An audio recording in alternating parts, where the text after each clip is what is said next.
Okay guys, finally we will talk about IELTS speaking part 3, which is called discussion, and this is advanced one. Part 1 is basic. They want to see, does this child know English?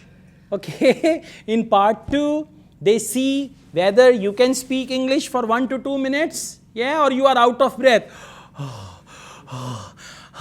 I spoke English and all that. In part 3, they are going to see the extension of your language. They are going to see the structures. They are going to see the actually the type of sentences you can make. That is why in part 3, there are 4 type of questions which are commonly asked. Number 1, opinion-based questions. Do you think, do you believe, in your point of view, or anything like, or do you agree? Do you disagree? The first type is opinion. That is why you should know at least 4 or 5 different sentences to express your opinion. For example, do you agree? And then they say something, say yes, I agree entirely, or no, I disagree with that because, and then give reason number 1, first of all. Reason number 2, and that's, and in part 3, you should answer in 7-8 sentences. And again, look at the examiner. If examiner allows you to speak more, you can go on, make another sentence. But if the eyes of examiner gives you a gesture, eyes give you a gesture that stop, then you can stop. So the first is opinion. Second type is actually what we call comparison. And you must know some comparative structures. What is a comparative structure? They will ask you, for example, what is the difference between studying in your own country and studying abroad? What is the difference between studying in your own country and studying abroad? Now, well, if you study in your own country, sometimes your degree is not recognized internationally. On the other hand, if you study in a foreign country and that university is reputable, you get a foreign degree which has acceptance throughout the world. Comparative language. Number 1, opinion. Number 2, comparison, right? They will ask you some questions where you will have to compare. After that, we've got the third category, which has slipped out of my mind. Let me just recall this thing. Okay, opinion, and then comparison, and okay. I was very clear about it, but I'll just let you know. Okay, now there is another thing. The questions which they ask you, sometimes the questions can be long.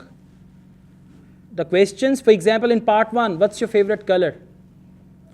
In part 3, same question. What type of colors are there that you mostly like? It's going to be a long question. So you should see what is the question within the question. Right? You should focus that very thing. And in part 3, another thing, if you do not understand the question, ask the examiner. Even then, if you do not understand the question, ask them to clarify. They will clarify. They have to actually, right? So, I mean, if they ask you a question, you can say, I don't understand. Will you please elaborate on this? Then they will do it. Okay, I've just read it somewhere that in part 3, they are going to explain that. Yes. The third thing is prediction. There will always be a couple of questions for prediction after 10 years, after 5 years. And when they do comparison, how is the education system of your country now as compared to 20 years ago? Comparison.